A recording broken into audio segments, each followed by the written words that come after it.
Bonjour à tous, ravi de vous retrouver ce matin et merci d'être là pour cette table ronde consacrée à un beau sujet.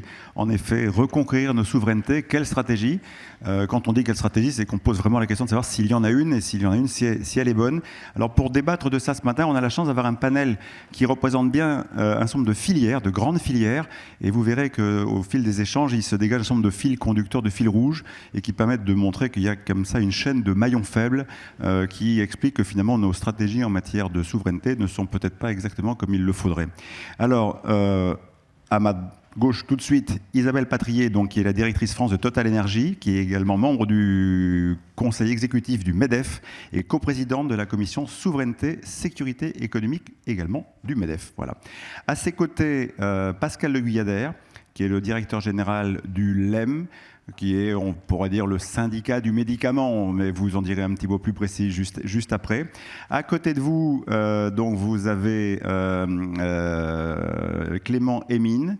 Donc Clément Hémine qui remplace Valérie Dagan, qui a eu un souci personnel de dernière minute et qui, lui, représente Numéum. Numéum étant le syndicat du numérique. Là aussi, je mets des guillemets, mais globalement, vous en direz un mot et ça permettra de mieux resituer les choses. Et puis, à côté de lui, voilà, Jean-Michel Pinto de Roland Berger, qui est un grand cabinet de conseil que je pense la plupart d'entre vous connaissent et qui est partenaire de Roland Berger et qui s'occupe notamment de la filière automobile et globalement des questions industrielles en général. Et pour animer cette table ronde, j'ai un immense plaisir et un privilège de la partager avec un camarade de plateau radio qui s'appelle Gilles Boutin, qui est journaliste économique au Figaro et qui va enchaîner avec moi la séquence que nous allons traiter ce matin en 4 temps. On va faire un premier point sur les définitions de souveraineté. Vous verrez que chacun n'a pas forcément la même définition, mais en tout cas, c'est important de savoir de quoi nous parlons, parce qu'en fait, il y a 5 ans, 6 ans, globalement, le mot souveraineté était assimilé à du souverainisme et on n'en parlait pas et c'était pas un sujet. En fait, on a peut-être un tout petit peu raté quelque chose. Et là, on se rend compte qu'effectivement, que c'est important, mais chacun donnera sa vision de l'enjeu en tant que tel et de savoir de quoi on parle. Ensuite, on rentrera dans les enjeux véritablement pour chacune des grandes filières qui sont représentées ici. On verra quelles sont les solutions, les stratégies, les réponses qui sont proposées par les uns et pour les autres pour justement maîtriser leurs enjeux en matière de souveraineté ou mieux les maîtriser. Voilà. Et puis, on verra qu'il y a une partie, évidemment, de ce qui dépend d'eux est à peu près sous leur contrôle ou à peu près, mais quand même, il y a tout le volet public et ce que font à la fois les pouvoirs publics en France et en Europe et que là, il y a aussi un vrai sujet de maîtrise. Voilà, donc comme je le disais, la table ronde et son titre posent bien les enjeux. Donc je vous propose de démarrer tout de suite dans le vif du sujet parce qu'en effet, la question de cette souveraineté, je le disais, elle s'est tout d'un coup devenue comme une évidence à partir du moment où on a commencé à traverser les crises sanitaires. Voilà. À partir de 2020, là, tout d'un coup, on s'est rendu compte qu'il y avait un sujet et qu'on était finalement plus capable d'assurer nos dépendances dans plein de domaines. Et là, à ce moment-là, badaboum, on a découvert que ce mot avait peut-être un sens qu'il fallait reprendre en compte. Alors, je vous propose de démarrer la séquence avec une grande filière qui est celle de l'énergie. On en parle beaucoup en ce moment, avec Isabelle Patrier. Et j'aurais voulu, chère Isabelle, vous poser une question simple pour un acteur majeur du secteur de l'énergie comme Total Energy, mais également au titre de vos responsabilités au sein du MEDEF. Quand vous parlez de souveraineté, vous parlez de quoi exactement? Est-ce qu'il s'agit d'indépendance, de maîtrise de dépendance, de capacité de décision, de sécurité d'approvisionnement ou encore d'autres choses? Bonjour à tous, merci de votre invitation. J'ai envie de dire un peu tout ça. Et je vais peut-être citer quelqu'un qui est assez proche de moi, en particulier de Total Energy, qui est notre président, qui dit, il a dit, la souveraineté, ce n'est pas un luxe. La souveraineté, ce n'est pas une autarcie, c'est la nécessité que nous avons de garantir notre indépendance face aux crises géopolitiques. Et je crois que ce que nous vivons depuis quelques semaines maintenant, c'est exactement ça. C'est pas un repli sur soi, c'est pour avoir la liberté d'une nation souveraine, hein, c'est la liberté de ses approvisionnements, c'est la connaissance de ses dépendances et c'est donc l'analyse des risques d'interdépendance que nous avons. Et il faut choisir ces risques. Hein.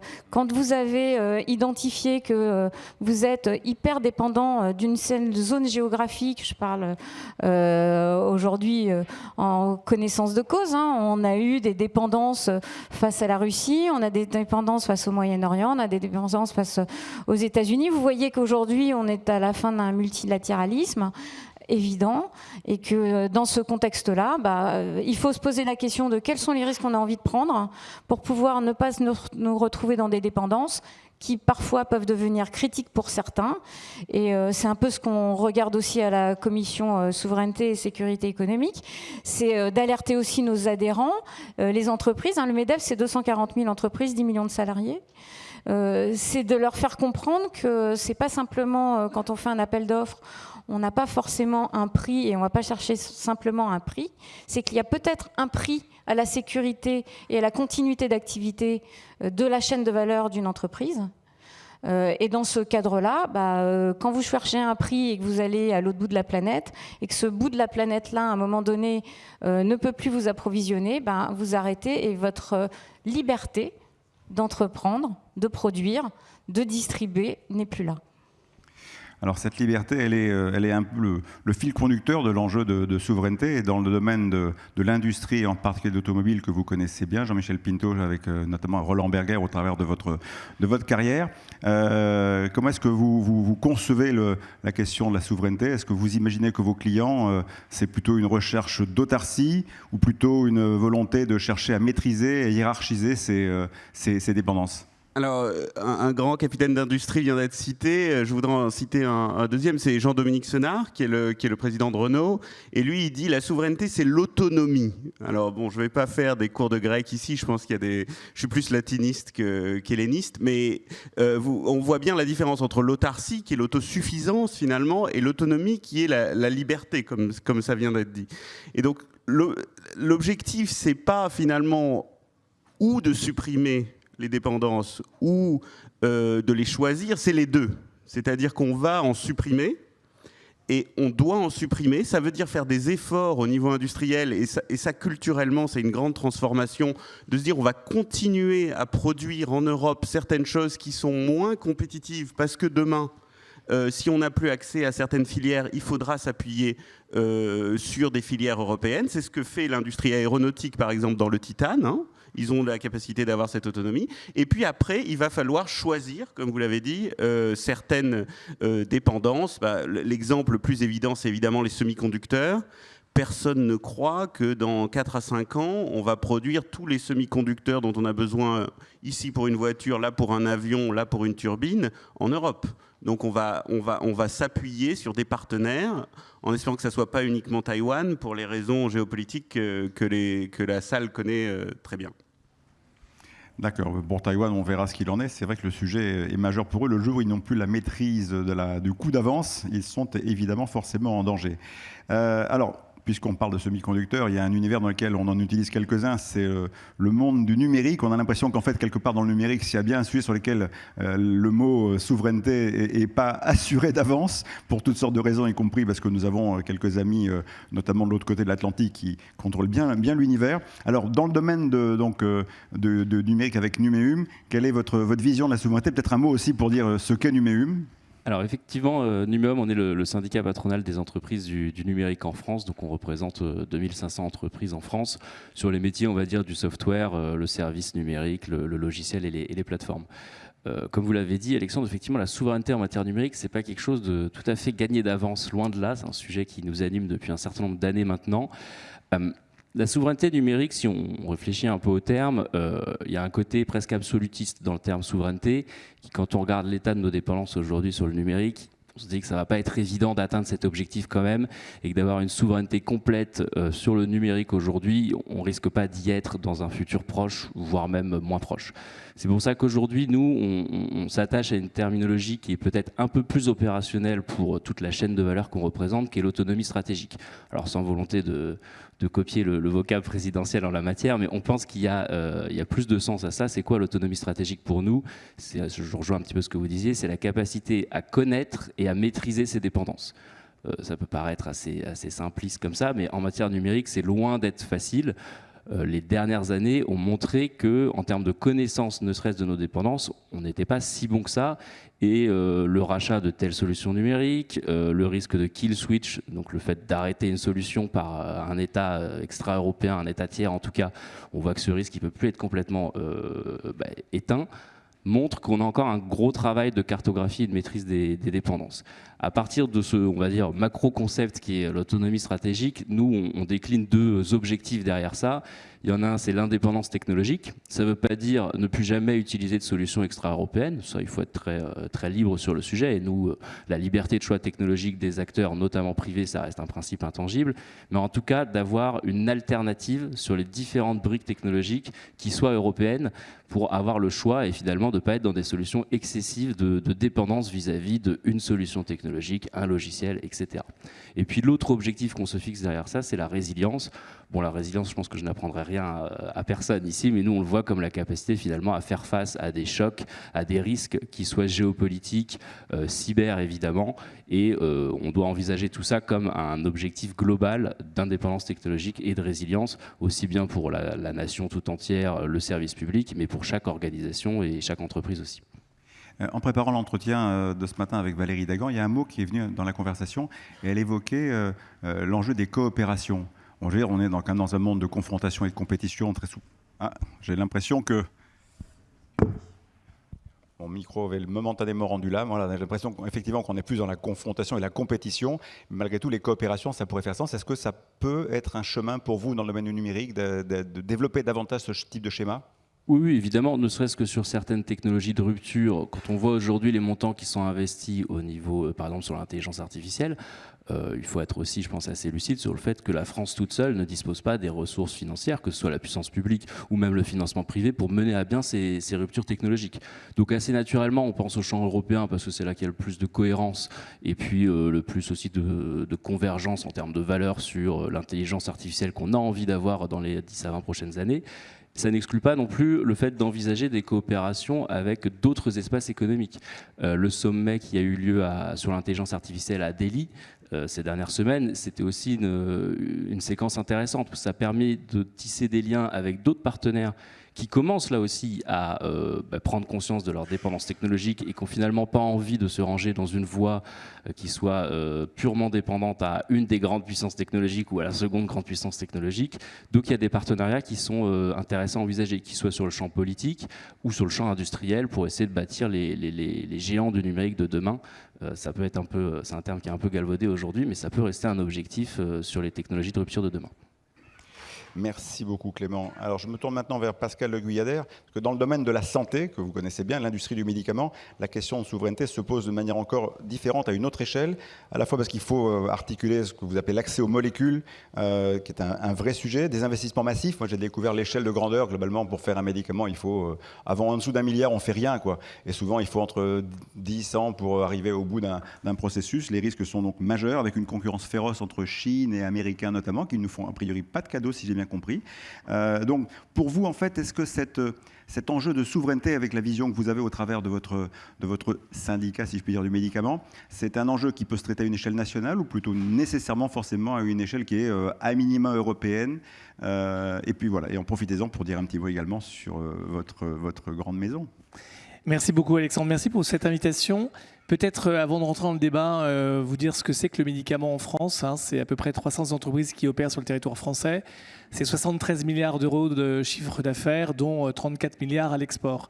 C'est 125 000 collaborateurs qui travaillent sur le territoire. C'est 256 sites de production. On oublie quand même que notre France est un territoire de production.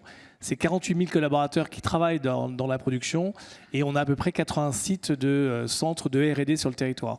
Donc voilà à peu près la force que représente le médicament en France. Donc je dirais un point stratégique quand on parle de souveraineté. On a vu qu'en fait il y avait plusieurs nuances, leviers dans cette définition de la souveraineté qui est un grand terme générique. Vous le disiez tout à l'heure, nous, dans le médicament, avec 5000 molécules commercialisées, ça va être compliqué de rapatrier 5000 fabrications de produits actifs, principes actifs et de médicaments. Donc forcément, quand on parle de souveraineté, j'irais plutôt dans la dépendance ou l'indépendance par rapport à d'autres grands acteurs mondiaux. On est plutôt, nous, sur de dire que cette souveraineté, elle doit s'organiser au niveau européen. Il n'y a pas de sens d'organiser une souveraineté au niveau française. Il faut une Europe forte et une France forte dans une Europe forte. Clairement, puisque en fait, le marché français et le marché par rapport au marché européen est tout petit. Et quand on le compare par rapport au marché américain et vraiment c'est 3% versus 50%. Donc globalement, si on veut organiser effectivement cette indépendance, il faut qu'on l'organise au niveau européen et voir effectivement comment l'Europe est plus attractive, plus compétitive par rapport aux blocs que sont effectivement l'Inde, la Chine ou les US. Quelques chiffres, globalement, c'est que aujourd'hui nos principes actifs principalement viennent du bloc chinois et Inde, à peu près 70%, 10% des États-Unis et à peu près 30% au niveau européen. Alors ça fait plus de 100% si vous calculez, mais c'est pas, je vous ai donné des grands arrondis. Ça, c'est pour les molécules des produits matures. Quand je prends les molécules des produits innovants, ce qu'il faut regarder, c'est que en fait, la France va produire 20% de ces molécules innovantes, les États-Unis 30%, et on voit en fait que l'Inde et la Chine, surtout la Chine, est en train d'augmenter sa capacité à produire des molécules, des principes actifs de nos médicaments de demain. Donc c'est ça qu'il faut effectivement contrer dans un investissement massif sur le territoire européen, notamment de principes actifs et de médicaments. Quelques chiffres et vous montrer, parce que ce sur quoi nous travaillons, c'est principalement éviter le déclassement de la France et donc le déclassement de l'Europe. En 2008, nous étions le premier producteur de médicaments en Europe. La France était le premier producteur de médicaments en Europe. En 2022, donc je n'ai pas encore les chiffres 2023-2024, nous sommes le 5e producteur de médicaments en Europe. L'Espagne, qui n'existait pas dans le top 10 il y a encore quelques années, est 7e producteur de médicaments en Europe. Donc on voit bien que cette capacité que les États ont à avoir des politiques attractives pour attirer les investissements. Et quand vous regardez aussi, vous savez qu'on a au niveau européen des autorisations de mise sur le marché qui sont mises au niveau européen, donc cette capacité de regarder, quand je regarde sur les nouvelles molécules qui sont mises sur le marché au niveau européen, sur les 121 molécules de produits innovants qui ont été mises sur le marché entre 2020 et 2025, seuls 9% de ces molécules sont produites en France. Elles sont produites principalement en Allemagne, en Belgique, en Italie et aux Pays-Bas. Donc on voit bien en fait ce déclassement de la France au fil des années, et c'est bien ce sur quoi nous travaillons pour renforcer l'Europe et renforcer la France dans l'Europe. Donc c'est bien le mot souveraineté rime avec déclassement, c'est ça que je comprends. Alors je passe volontiers le ballon donc à Gilles Boutin qui au Figaro Économique travaille, je crois, pas mal sur les questions de souveraineté, qui va maintenant enchaîner sur la deuxième séquence. Merci Alexandre. Donc, ce travail de définition nous a permis déjà d'esquisser un petit peu les questions des enjeux, mais on va essayer de poser cette question des enjeux d'une façon simple. C'est avant tout, où sont précisément aujourd'hui nos points de fragilité les plus critiques. Alors au vu de l'actualité, on se doute un petit peu de ce qui nous tracasse aujourd'hui, donc je me tourne vers vous, Isabelle Patrier. Il y a effectivement l'énergie, votre domaine, mais vous êtes obligé de vous intéresser plus globalement à tous les secteurs industriels qui dépendent évidemment de vous. Donc, au regard de votre vision de l'énergie, mais aussi des vulnérabilités économiques du tissu industriel, quelle est aujourd'hui, selon vous, la dépendance la plus critique ou alors la plus sous-estimée pour notre souveraineté ? Alors c'est vrai que l'énergie aujourd'hui est au cœur de toutes les préoccupations parce que quand on a défini la souveraineté, on a vu que les dépendances généraient un certain nombre de tensions, et quand on a des tensions entre l'offre et la demande, c'est le prix qui s'ajuste. Donc aujourd'hui, les tensions de l'énergie, vous l'avez vu, vous avez enchaîné un certain nombre de crises. Le Covid, on n'est pas un sujet d'énergie, on utilisait beaucoup moins d'énergie. Donc le prix s'est effondré. Post-Covid, on a eu le conflit en Ukraine. Et là, en fait, on a commencé à parler de façon très prégnante de souveraineté. Et vous avez vu que les acteurs, dont Total Energy, se sont organisés pour assurer une souveraineté et une diversification. On était très dépendants du carburant, du pétrole et du gaz russe.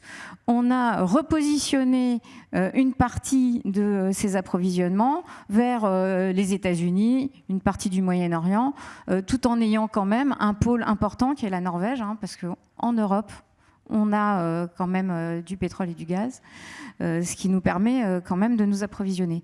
Ce qui est critique, c'est de se dire qu'à un moment donné, il faut qu'on ait une adéquation entre l'offre et la demande qui soit cohérente pour que cet ajustement de prix, je vous rappelle, hein, le baril était à 65 $ il y a 3 semaines, il est monté à 105 ce matin, il est même monté un peu plus haut ces derniers jours. C'est ce prix qu'il faut ajuster pour le consommateur final et puis pour ajuster les approvisionnements et la sécurité énergétique. Ce qu'on a su faire lors de la guerre en Ukraine, évidemment vous avez eu une envolée des prix, c'est ce qui aujourd'hui on est en train de repositionner aussi en nous disant que nous avons les États-Unis, une partie de l'Afrique, une partie de l'Union européenne, de l'Europe qui sont potentiellement des compensations de diversification qui nous permettent de sécuriser. Et puis il y a un deuxième axe, et c'est un peu la stratégie de Total Energy. On a un premier pilier qui est le pilier d'approvisionnement, parce que la France, elle est encore dépendante à 60% des énergies fossiles, que sur 39 millions de véhicules, vous en avez 38 qui sont thermiques, c'est-à-dire thermique, ça veut dire essence, diesel. Et vous avez 12 millions de chaudières au gaz, 2,5 millions de chaudières au fioul. 12 millions de chaudières, ça veut dire 30 millions de personnes, hein, c'est 12 millions de foyers. Donc vous avez pratiquement la moitié de la France qui est encore chauffée aux énergies fossiles aussi. Donc le deuxième pilier, c'est d'accompagner une transition. J'entendais ce matin à la radio des gens qui s'exprimaient, qui disaient moi j'ai un véhicule qui était essence, maintenant je suis à l'E85.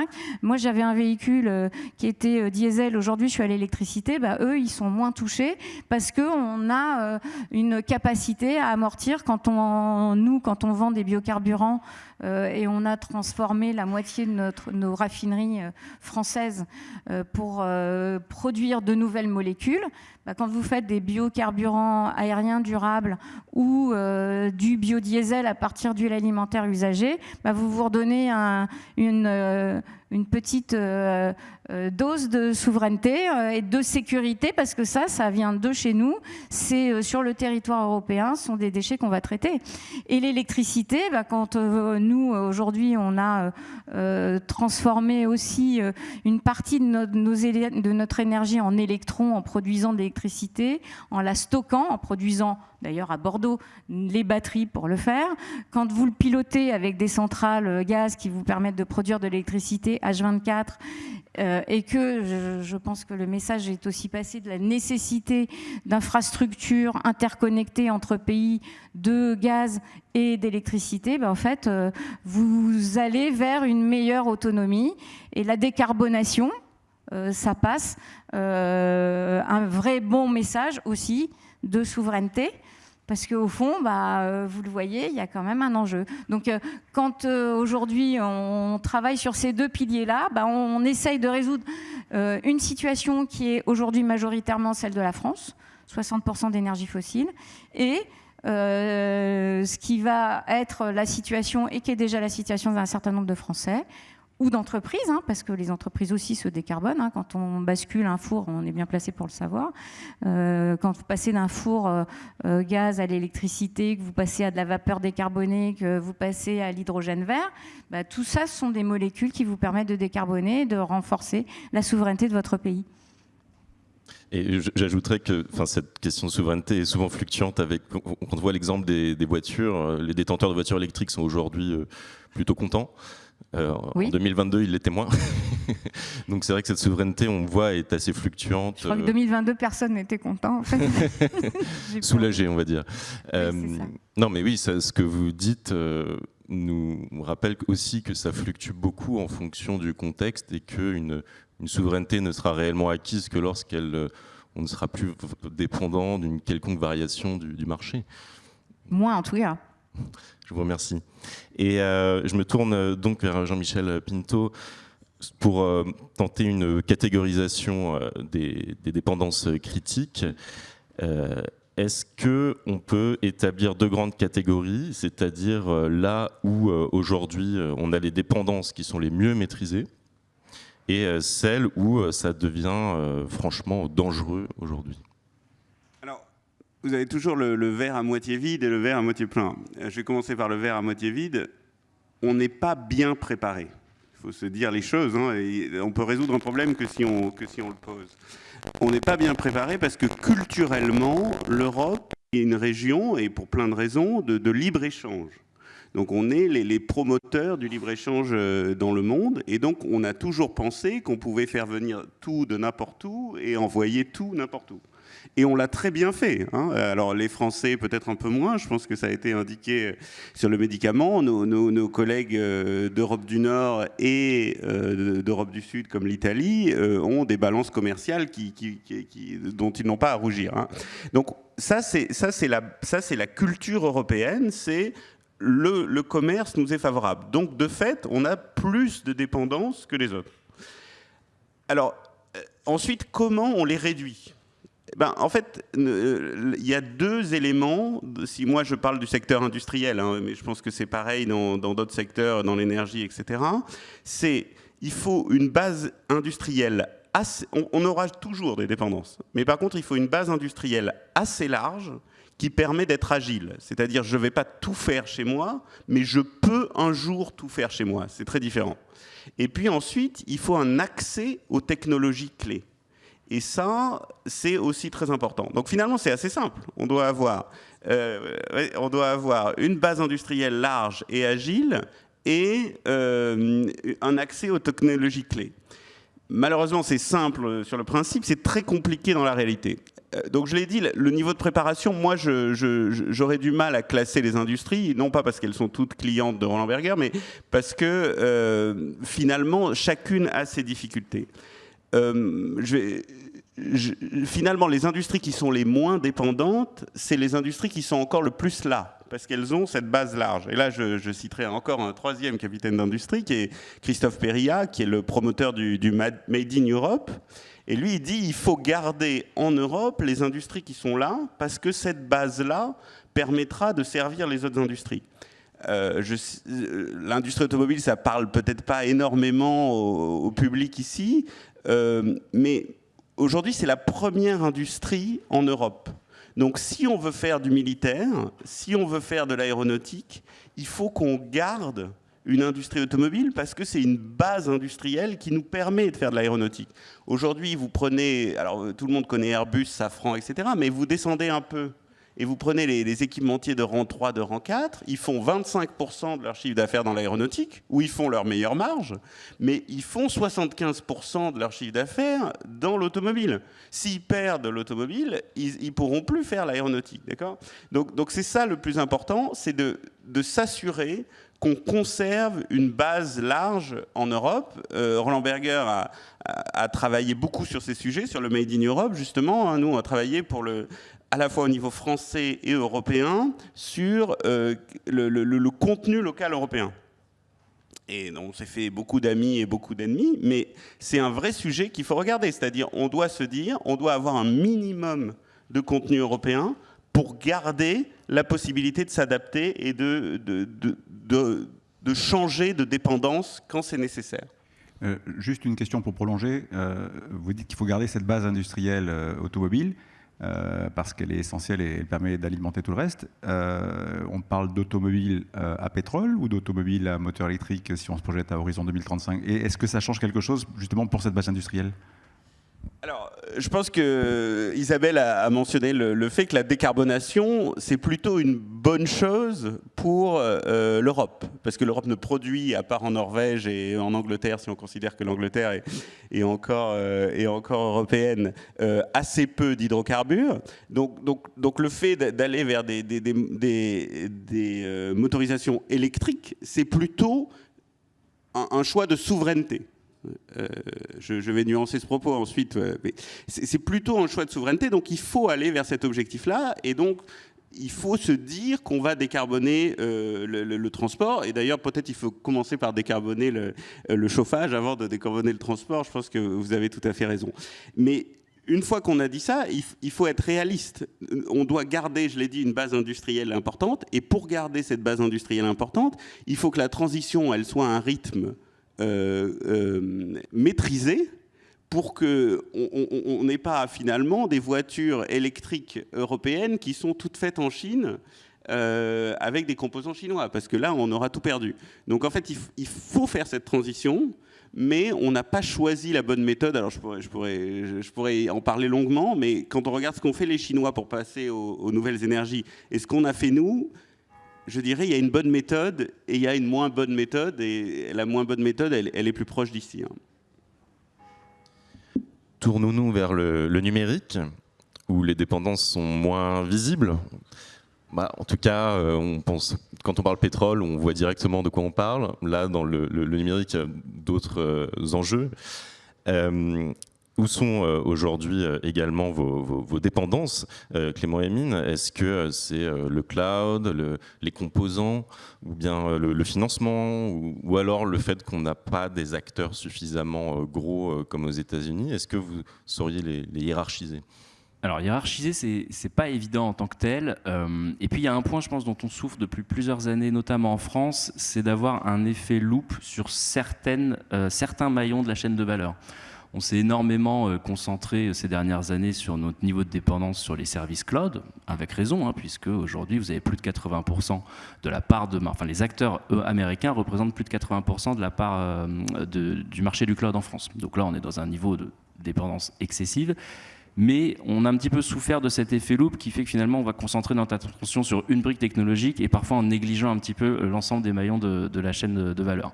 Ce qu'il faut aujourd'hui avoir, c'est une approche holistique sur l'ensemble de la chaîne, justement. Donc ça va de l'approvisionnement en terres rares qui est nécessaire pour fabriquer les semi-conducteurs, très gros niveau de dépendance sur ce sujet pour les Européens, et particulièrement pour nous, en passant par les réseaux, où là on n'est pas forcément mauvais, puisqu'il y a des acteurs européens sur les réseaux. Vous prenez parmi les leaders mondiaux, vous en avez un chinois, Huawei, vous avez Ericsson et Nokia. Le hardware, ça c'est un sujet où pareil, on n'est pas très bon en Europe, on n'en fait plus beaucoup. Puis après, vous continuez à monter sur la chaîne de valeur comme ça. Donc sur le cloud, je vous ai donné les chiffres, pareil, niveau de dépense assez élevé. Sur le service numérique, c'est plus contrasté parce que vous avez un écosystème logiciel en France et en Europe qui est tout à fait dynamique. Et en fait, il faut cartographier cet ensemble de chaînes de valeur et puis voir où sont les points de dépendance les plus critiques. Vous avez des exemples ces dernières années qui ont montré qu'on n'avait pas fait ce travail. Vous prenez un logiciel comme VMware, donc qui est un logiciel expert dans la virtualisation, là je rentre un peu dans du sujet technique, mais qui avait une part de marché excessivement élevée sur le marché européen. Lorsque cette société américaine a été rachetée par un autre groupe américain, avec un changement complet de politique tarifaire, qui fait que les tarifs ont été multipliés par 4, 5, 6. Vous avez un nombre d'acteurs économiques aux États-Unis bien sûr, mais partout en Europe, qui se sont retrouvés avec une facture qui a explosé. Et au-delà de l'enjeu économique, ça a révélé notre niveau de dépendance sur une petite brique technologique qui était la virtualisation. Donc on a cette nécessité, et je pense pour les décideurs publics en tout cas, de ne pas forcément se focaliser sur une brique parce qu'on parle beaucoup, on a beaucoup parlé de cloud les 5 dernières années et aujourd'hui tout le monde parle d'IA et puis on parle de semi-conducteurs quand on parle de Taïwan, mais en fait de prendre l'ensemble de la chaîne de valeur et d'avoir une vraie politique holistique en sachant qu'il y aura des maillons où je pense qu'il faut être honnête, on n'y arrivera pas. On ne reprendra jamais une souveraineté complète sur certains maillons de la chaîne de valeur, je pense qu'il faut être lucide là-dessus et puis il faut aussi anticiper nos potentielles dépendances de demain. Aujourd'hui, tout le monde parle de la révolution de l'IA générative. Mais il faut qu'on se pose la question aujourd'hui, quelles sont nos potentielles dépendances sur l'IA générative? Est-ce que c'est sur les GPU? On en parle énormément, les capacités de calcul. Est-ce qu'il y a un enjeu de sécuriser des capacités de calcul? Si oui, pour quels usages? Est-ce qu'il faut sécuriser des capacités de calcul pour moi qui demande à ChatGPT de m'aider à faire un mail? Je ne suis pas sûr. Par contre, est-ce qu'il faut sécuriser des capacités de calcul pour le monde de la défense, pour le service public? Là, il y a un débat à avoir. Est-ce que demain, on se met en situation de dépendance par rapport au développement de tels modèles d'intelligence artificielle? Donc, est-ce qu'il faut qu'on ait en Europe la capacité d'avoir des modèles d'intelligence artificielle faits sur notre sol? On a de la chance, il y en a un qui tient le coup, qui émerge en Europe, il est français, donc ça, on peut s'en satisfaire. Mais ces exemples que je vous donne là, c'est vraiment pour avoir la nécessité quasiment d'une planification, si vous voulez, et de reprendre cet ensemble de chaînes de valeur et sans suivre un petit peu l'attention politique, médiatique qui peut être donnée sur tel segment parce qu'il y a une accélération des usages ou un fait technologique qui émerge. Il faut avoir cette vue d'ensemble. Et je me tourne vers le monde du médicament. La dépendance, on en a beaucoup parlé, notamment lors du Covid, et on a pensé d'abord à l'approvisionnement, mais est-ce que les enjeux se situent uniquement à ce niveau-là, au niveau du produit de base? Est-ce qu'il y a aussi une question de compétitivité qui se pose, aussi une capacité à l'innovation? Et donc Pascal de Guyader, dans votre secteur, est-ce que la dépendance la plus critique se situe Donc, comme je le disais, dans les molécules, tout simplement. Ou alors, est-ce que c'est les prix? Et où se situent dans ce cas les blocages? Est-ce que c'est la compétitivité? Ou alors la régulation qui peut parfois être, souvent pointée du doigt comme étant très contraignante? Ou alors, tout simplement, dans un risque de décrochage de l'innovation? On en rentre dans un débat large. Pour le médicament, il y a effectivement une vraie problématique de prix. Et quand on parle de prix et qu'on est acteur du médicament, on ne nous écoute pas forcément puisque le médicament est un bien commun. Et donc, du coup, dès lors qu'on parle de prix, c'est difficile de parler de prix. Hein. Ce qu'il faut savoir, c'est qu'on est dans une industrie régulée. Le prix du médicament en France est fixé par l'État. Donc, forcément, ça devient une prédominance importante. Quand j'ai des coûts d'énergie qui augmentent, quand j'ai des coûts de matières premières qui augmentent, si je ne peux pas répercuter le coût sur le client final, qui est le patient, je vais avoir du mal, effectivement, à produire sur le territoire français. Donc je vais avoir quoi? Soit effectivement des ruptures d'appro, soit des arrêts de commercialisation. Très clairement. Je vais prendre un exemple. Je vous ai dit tout à l'heure, effectivement, qu'on était dépendant de l'Inde et de la Chine pour les molécules et les produits actifs, principes actifs. On les a laissés partir il y a 30 ans pour des problèmes de coût. Ça coûtait moins cher de les produire en Inde et en Chine que de garder cette production en Europe. On les a laissés partir. Du coup, ces matières premières qui sont ailleurs, si on veut effectivement être un des premiers clients de ces principes actifs dont nous avons besoin pour produire le médicament, par rapport à une concurrence mondiale, il va falloir qu'on accepte de payer plus cher. Si on veut produire en Europe, avec les normes qui sont les normes sociétales et environnementales, qui sont de très bonnes choses, il va falloir qu'on accepte également de payer plus cher. Puis ça coûte plus cher de produire en Europe. Et après, une fois qu'on a ça, qu'on a décidé, pourquoi pas, de réinternaliser au niveau européen des productions de principes actifs, il faut que le marché existe. D'abord, on est sur un temps long. Quand vous créez une usine, elle va produire une molécule, un principe actif, 7 ans après. Je prends l'usine de paracétamol qui a été construite, qui n'est pas encore terminée, mais dans le sud de la France, par Sequence, elle va produire ses premières molécules de paracétamol dans 2 ans. C'est très bien, c'est une très bonne chose, mais elle va le produire avec un coût européen par rapport à une concurrence mondiale qui est chinoise ou indienne. Donc si on veut que le marché reste en France, il va falloir qu'on accepte que nos prix augmentent. On a les prix des médicaments les plus bas en Europe. Si je n'arrive pas effectivement à rémunérer l'industriel ne va pas produire en France. On importera, on a toujours des médicaments, mais on les importera d'autres pays que des pays européens. Donc le prix est une composante majeure, aussi bien pour les produits matures essentiels que les produits innovants. C'est un autre exemple que je vais vous prendre. J'ai pris la flambée des matières premières et qu'on connaît aujourd'hui avec effectivement la crise en Iran. Mais on a la même chose, si vous voulez, sur toutes les normes environnementales. L'Europe est en train de mettre en place une directive des eaux résiduaires urbaines, ce qui est une très bonne chose. Le coût pèse sur 2 secteurs, la pharma et la cosméto. On va payer sur 2 secteurs la totalité du traitement des eaux résiduaires urbaines.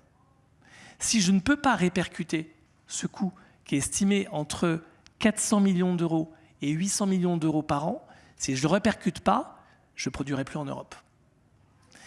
Ça ne choque personne d'avoir une écotaxe quand j'achète mon frigo ou mon matelas. Si je parle d'écotaxe sur le médicament, vous êtes certain, je ne vais pas faire sale comble, du tout.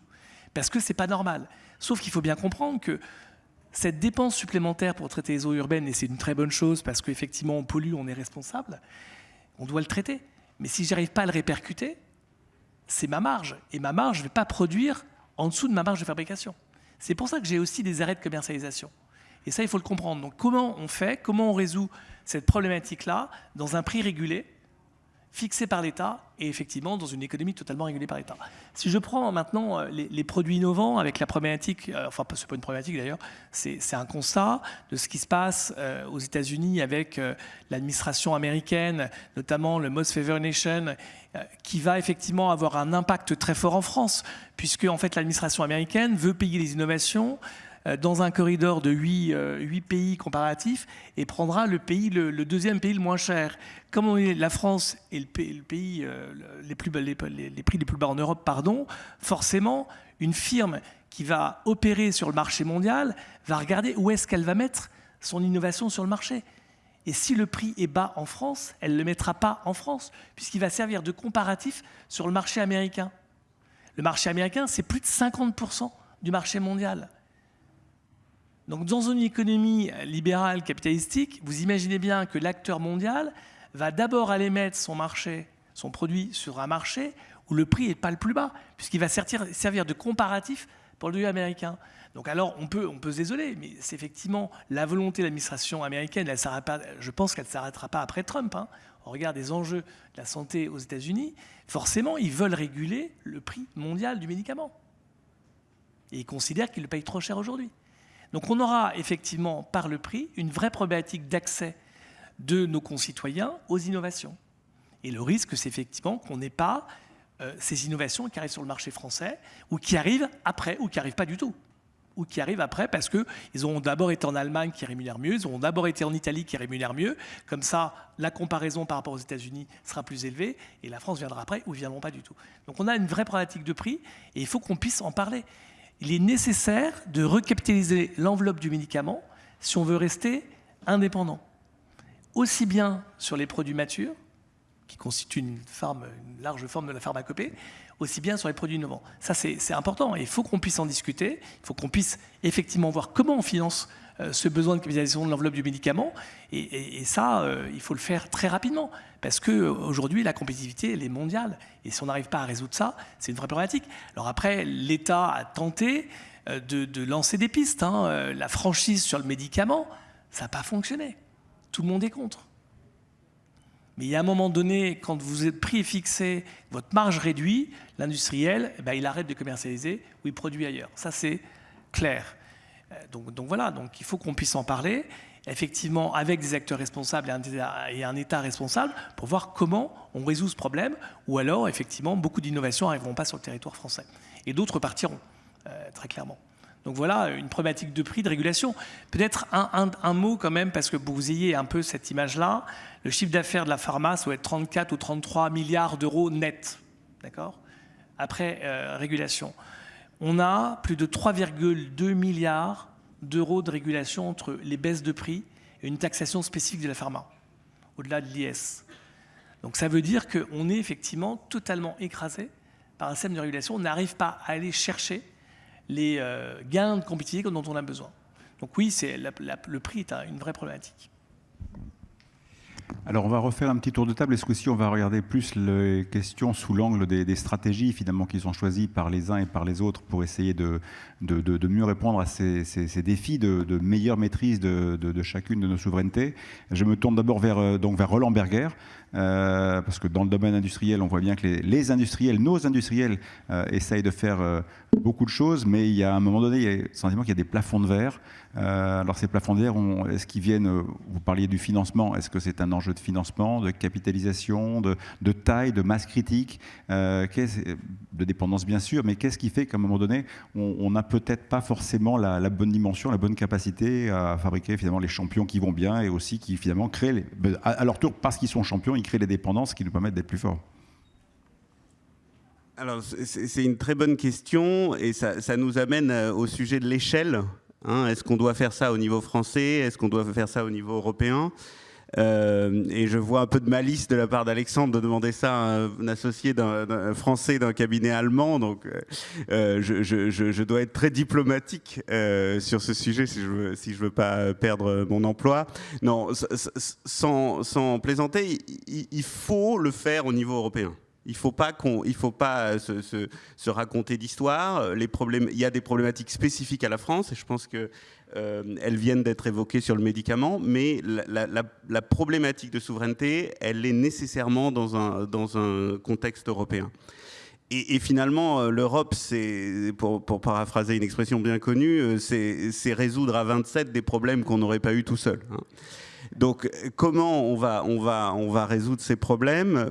Moi, je pense qu'il faut trouver des compromis avec nos amis allemands. Et c'est possible. C'est possible. Moi, je prends l'exemple du Made in Europe, sur lequel on a beaucoup travaillé. C'est une idée qui a été portée par les équipementiers français.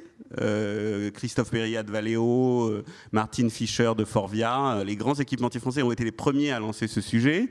Et en Allemagne, c'était culturellement inimaginable.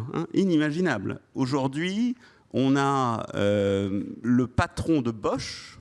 Je pense que Robert Bosch, ça parle à tout le monde, le plus gros équipementier mondial, qui s'est déclaré favorable au Made in Europe et à la préférence européenne dans Handelsblatt, en citant d'ailleurs Roland Berger, comme quoi nous, on est bien vus des deux côtés du Rhin. Voilà, donc je pense que c'est ça la vraie réponse. Et si on veut, il y a les champions, mais la façon très champions nationaux, la façon dont le voit la France parfois est un peu bloquante. C'est-à-dire que on doit pas se dire. En fait, on fait deux choses en France. Soit on dit on veut un champion national et il doit être vraiment français, soit on fait une fusion européenne et 2 ans après, on regarde même plus où sont les centres de décision. Donc il faut être un peu plus malin, il faut faire parfois des champions nationaux, parfois des champions européens et contrôler que les centres de décision dans ces entreprises restent au bon endroit. Et en fait, les alternances politiques font qu'on va un peu moins le vérifier et puis il y a des tendances qui vont les faire partir ailleurs. Donc je pense qu'il faut effectivement de la consolidation et il faut une stratégie commune avec nos amis allemands. Finalement, si je voulais résumer, sur beaucoup de sujets, le nucléaire, sur la défense, la France a eu raison avant tout le monde. Il faut dire les choses, la France a eu raison avant tout le monde. Et donc la stratégie la mauvaise stratégie, c'est d'avoir l'arrogance de dire j'avais raison. Parce qu'on va rebloquer nos partenaires européens.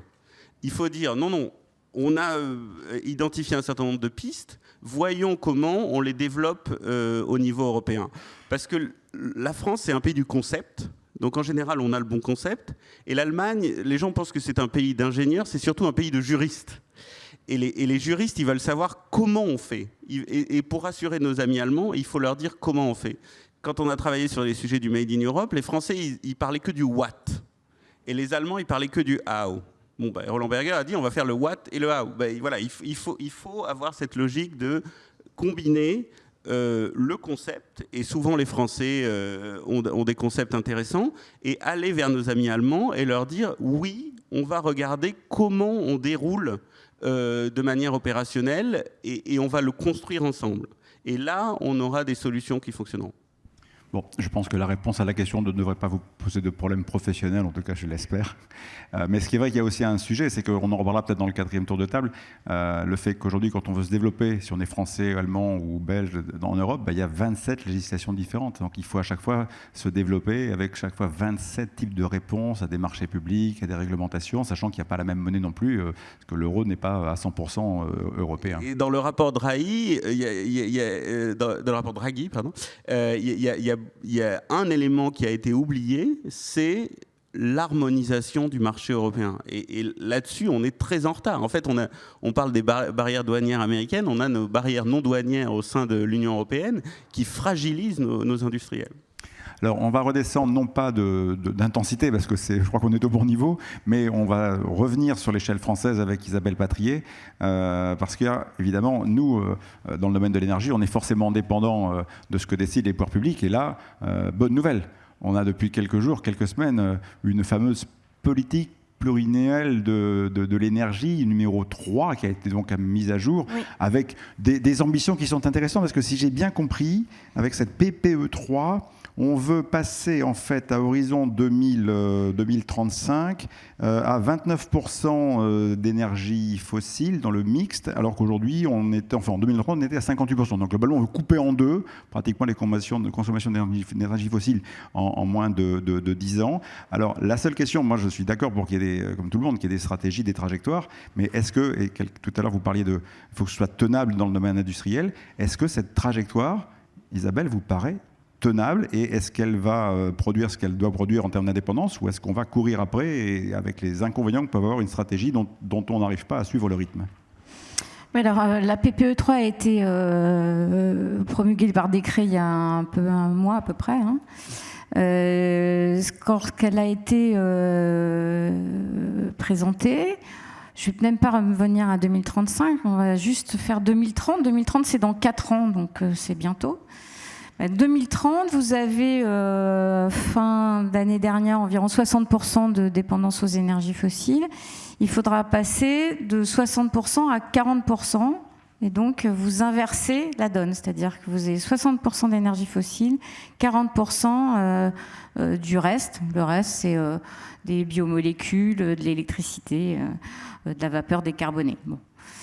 Ça veut dire quoi? Ça veut dire que, quand tout à l'heure on parlait du parc de véhicules, dans 4 ans, aujourd'hui, vous avez 1,5 million de véhicules électriques.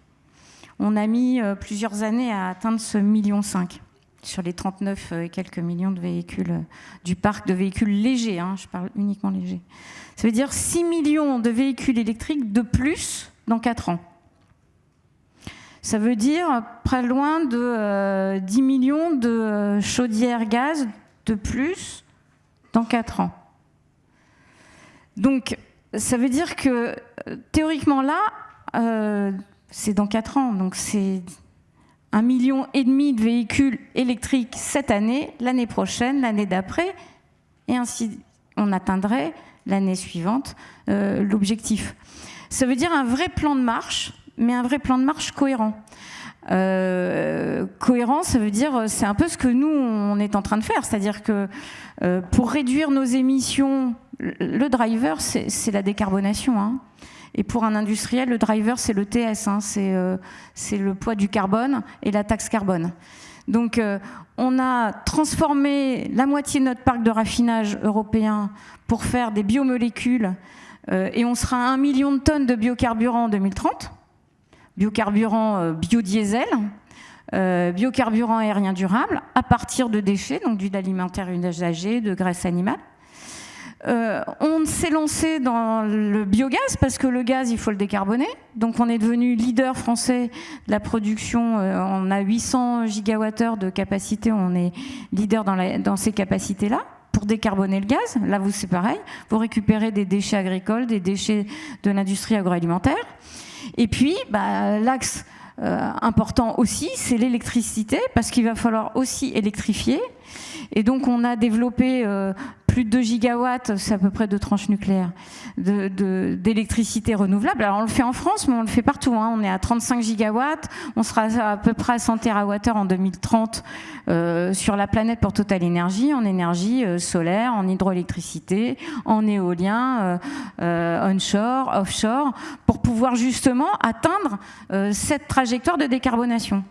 Ce qui signifie aussi une vraie nécessité quand on développe de l'électricité sur base renouvelable, d'avoir un combo, je produis l'électricité renouvelable, je stocke avec des batteries, je pilote avec des centrales gaz, puisqu'il faut avoir une flexibilité, hein, et puis j'ai une vraie nécessité d'investir dans les infrastructures. Et il faut quand même que vous ayez en tête que l'hiver dernier, on dit on a trop d'électricité en France et on peut s'arrêter. De continuer à développer un certain nombre d'infrastructures, c'est faux. On a importé de l'électricité l'hiver dernier en France, parce que quand on est au max du nucléaire, quand on est au max de l'hydro, quand on est au max des renouvelables, quand on est au max des centrales gaz qui produisent de l'électricité, on n'arrive pas encore à combler le pic d'électricité de consommation des Français.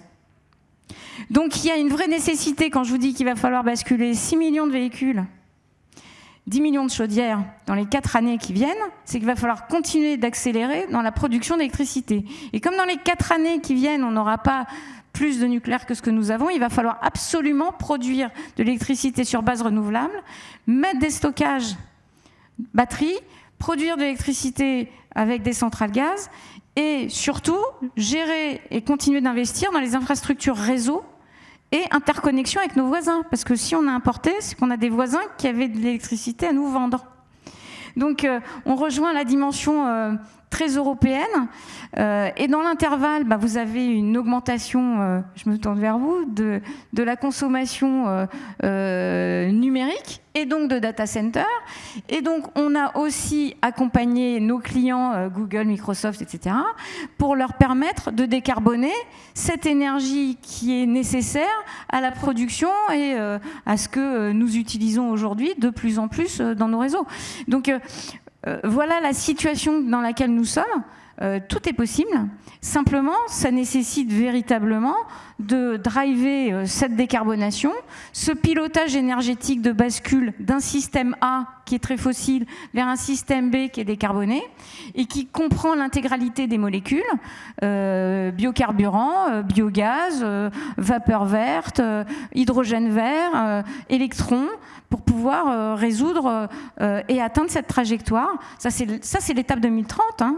Mais on n'aura pas terminé, il faudra aller et passer la marche supplémentaire pour atteindre la 2035, et ainsi de suite. Et donc, vous voyez que nous, on est un peu quand je regarde notre raffinage français chez Total Energy, on avait 6 raffineries qui raffineraient du pétrole brut. Vous en avez la moitié qui raffinent encore du pétrole brut et qui nous permettent d'ailleurs aujourd'hui de répondre à une demande compte tenu du contexte. Et puis une autre moitié qui produit des biocarburants, et ces biocarburants forcément vont permettre de réduire la dépendance aux énergies fossiles, de réduire nos émissions de CO2 et de réduire notre empreinte, et donc d'atteindre ces objectifs. Cette première marche, c'est pour ça que je reste à 2030, hein, parce qu'elle est déjà haute, la marche de 2030. Il va falloir qu'on prenne notre marche 2030 en main pour pouvoir atteindre l'objectif qui est la trajectoire de décarbonation de la France. Et il y a quand même un petit sujet dans tout ça, c'est que pour que ça marche, il faut qu'il y ait un consommateur qui achète toutes ces voitures, qui achète toutes ces chaudières. Est-ce que le consommateur va suivre? Est-ce qu'il en a les moyens? Et est-ce que le signal-prix restera attractif comme il est aujourd'hui? Ou est-ce que demain, il y a un risque d'avoir une énergie finalement électrique qui, comme il faut beaucoup investir, beaucoup électrifier, etc., est-ce qu'on ne risque pas d'avoir un problème de plafond aussi? Parce qu'il faut que le consommateur suive, quoi. Pour qu'on n'ait pas d'effet prix, il faut continuer d'investir dans la production d'électricité. Ça, c'est un incontournable. Donc, on va voir si cette PPE et si le parc de véhicules, le parc de chaudières, l'électrification, la décarbonation des industriels se poursuit. En fait, il faut qu'on ait cette adéquation-là, prix-production, pour pouvoir justement y répondre. Ça veut dire aussi se poser la question. Aujourd'hui, le sujet, c'est à quel prix est-ce qu'on achète sa chaudière, à quel prix on achète sa voiture, à quel prix on va acheter un four pour décarboner une usine, à quel prix on va changer le système d'énergie de certaines usines. Alors il y en a qui vont basculer sur des systèmes hybrides et qui vont se retrouver, d'ailleurs il y a des industriels qui aujourd'hui sont assez heureux de ça, qui ont des systèmes de chaudières qui sont hybrides, électricité-gaz. Bon là ils ont quand même basculé du gaz à l'électricité pour les raisons que vous imaginez bien de prix aujourd'hui. Donc bien sûr que ça va devoir s'accompagner d'une véritable politique publique, d'un plan, parce que la PPE, au fond, ça appelle un plan de transformation. Et c'est vrai qu'aujourd'hui, c'est un vrai sujet. Alors peut-être en sous-jacent, il ne faut quand même pas se dire qu'on va être complètement autonome, parce que le leader de la green tech mondiale, c'est quand même la Chine. On est assez bien placé chez Total Energy pour le savoir. Nous produisions des panneaux solaires en France, on avait 2 usines. Puis en 2017, l'Union européenne a décidé d'arrêter les protection aux frontières, et puis tout d'un coup plus personne n'achetait nos panneaux solaires parce que la fiscalité, le coût du travail, la France était complètement dépositionnée par rapport à la Chine. Donc on a fermé nos 2 usines de panneaux solaires, et aujourd'hui je dirais que globalement la planète est dépendante des capacités incroyables de la Chine. Autre sujet, puisqu'on est un forum défense, les terres rares. Quand on a, je regardais, il y a une terre rare qui s'appelle le samarium, qui permet une forte résistance à plus de 300 degrés de montée en puissance d'un certain nombre de matériaux. Elle est très utilisée dans l'aéronautique, dans tout ce qui est militaire, les tomahawks, tout ça, il y en a dedans. Vous voyez que derrière ça, vous avez un enjeu de souveraineté pour vous reboucler, et la boucle sera bouclée. Depuis avril dernier, la Chine a décidé d'arrêter été d'exporter Samarium parce que elle voit bien qu'elle a une force importante géopolitique par rapport notamment aux États-Unis, mais pas que. On fait partie aussi de cet écosystème. Donc les dépendances, elles se voient dans tout. C'est pour ça aussi qu'à la Commission Souveraineté et Sécurité économique, on a décidé aussi de prendre à bras-le-corps justement les secteurs critiques, les secteurs prioritaires, stratégiques. L'aéronautique est un secteur stratégique en France, le médicament l'est, on a un certain nombre, la défense, et de regarder quelles sont toutes les chaînes de valeur, quelles sont celles qui sont dépendantes et comment est-ce qu'on répartit notre risque, parce que ça va faire partie, même dans la PPE, de ce qu'il va falloir aussi ausculter pour être certain de ne pas avoir les mains. C'est Madame Dupont dit on ne met pas tous ses œufs dans le même panier. C'est vrai pour les énergies fossiles sur les blocs géopolitiques et les approvisionnements, mais c'est vrai aussi pour le reste et sur tout ce qui est aimants, terres rares, matériaux. Je vois Taïwan qui a une place incroyable dans tout ce qui est numérique, électronique. Donc voilà, ça va faire partie aussi de ce qu'il va falloir qu'on regarde de très très près. Bon, la séquence est enregistrée. Rendez-vous en 2030, au PDCF 2030, pour faire un point sur la PPE 3. Ce sera très intéressant de voir où en sont les indicateurs. Un petit focus sur la question du numérique pour voir avec vous, Clément. Finalement, on voit bien que les acteurs essayent de se renforcer, de finalement d'être le plus fort, le plus fort peut-être pour être le moins dépendant. Mais il y a là aussi le sentiment que voilà, il y a plein d'inerties. Alors, est-ce que les inerties sont plutôt du fait que là aussi le financement, l'accès au marché, les compétences, est-ce que c'est un ensemble de tout ça qui fait que finalement le rythme est peut-être pas celui qu'on aimerait ? Oui, c'est pas forcément joyeux à dire, mais il n'y a malheureusement pas un levier miracle qui nous permettra de recouvrer une forme de souveraineté numérique. La réalité, c'est que c'est un ensemble de leviers avec différents les uns des autres. Vous en avez cité quelques-uns qui sont importants. Les compétences, bien sûr, ça c'est évidemment important pour les technologies de demain. Si on n'a personne sur notre sol qui sait faire de l'intelligence artificielle, c'est illusoire d'être souverain sur ce sujet-là demain. Mais le sujet des compétences numériques, ça fait 20 ans que nous, c'est le plafond de verre de notre secteur et que nous n'avons pas assez de bras en France pour employer autant qu'on le voudrait. Alors que en plus, ce sont des carrières qui rémunèrent plutôt bien, ce sont des métiers d'avenir, etc. Donc ça, c'est un premier levier qui paraît pas, à première vue, un sujet de souveraineté. Mais enfin, si on n'a pas les compétences techniques sur notre sol, on fera rien du tout demain pour la souveraineté. Vous parliez évidemment du financement, ça c'est le plafond de verre aussi éternel des Européens. Vous voyez le nombre de pépites qui se créent en Europe, qui au moment de scaler doivent partir aux États-Unis parce qu'elles ne trouvent pas le financement européen. C'est un sujet, ça fait des années et des années que ça dure. Là, effectivement, quand vous regardez les chiffres des levées de fonds en France ces dernières années, ils ne sont pas si mauvais, ils ont un petit peu baissé, mais quand vous enlevez les levées de fonds de Mistral sur le total, la réalité est que c'est pas fantastique non plus. Donc ça, c'est un plafond de verre, c'est pas évident à traiter comme sujet. Vous avez Enrico Letta qui a produit son rapport il y a maintenant 18 mois sur le sujet pour esquisser des solutions. Bon, on voit ce que c'est l'union des marchés de capitaux, c'est d'envisager une bourse européenne de l'innovation, c'est pas des sujets faciles. Et puis la fragmentation du marché, on l'a évoqué tout à l'heure évidemment, enfin, on est sur un marché unique, marché intérieur, qui demeure avec 27 corpus de règles, 27 corpus de règles administratives. Moi j'ai des adhérents qui m'ont annoncé une fois que quand ils voulaient avoir un développement en Espagne et payer des factures, on leur a demandé d'ouvrir un compte en banque en Espagne. Ce genre de choses qui peuvent paraître très anodines, c'est un micro-exemple de la fragmentation du marché européen. Et finalement, quand vous regardez les leviers qu'on esquisse aujourd'hui, on revient en débat de tout à l'heure, c'est un chantier qu'on doit mener au niveau européen, parce que le marché français est trop petit pour cela, et parce que aussi un certain nombre des règles qui encadrent ces sujets sont des règles européennes. Et là, je pense qu'on peut avoir aussi un discours sur la méthode, qui peut faire écho aussi un petit peu aux discussions qu'on a eues sur les questions de défense. Ça fait plusieurs années maintenant que la France est, on va dire, pionnière sur les questions d'autonomie stratégique ou de souveraineté numérique au niveau européen. Et en plus, c'est un sujet qui est tout à fait transpartisan en France. Ces derniers temps, c'est pas si courant, donc on peut aussi le relever. Et quand vous avez une initiative au niveau national sur une question de souveraineté numérique, vous avez l'ensemble des groupes parlementaires qui votent ces textes-là. Et pourtant, vous regardez sur les différentes régulations qui ont été votées au niveau européen, quand des points très spécifiques ont concerné des questions liées à l'autonomie stratégique, et notamment, alors là je ne vais pas rentrer dans le détail très juridique, mais des protections face à l'immunité, face à des droits, des lois extraterritoriales, et notamment des lois américaines, la France s'est retrouvée quasiment systématiquement isolée lors des arbitrages à Bruxelles.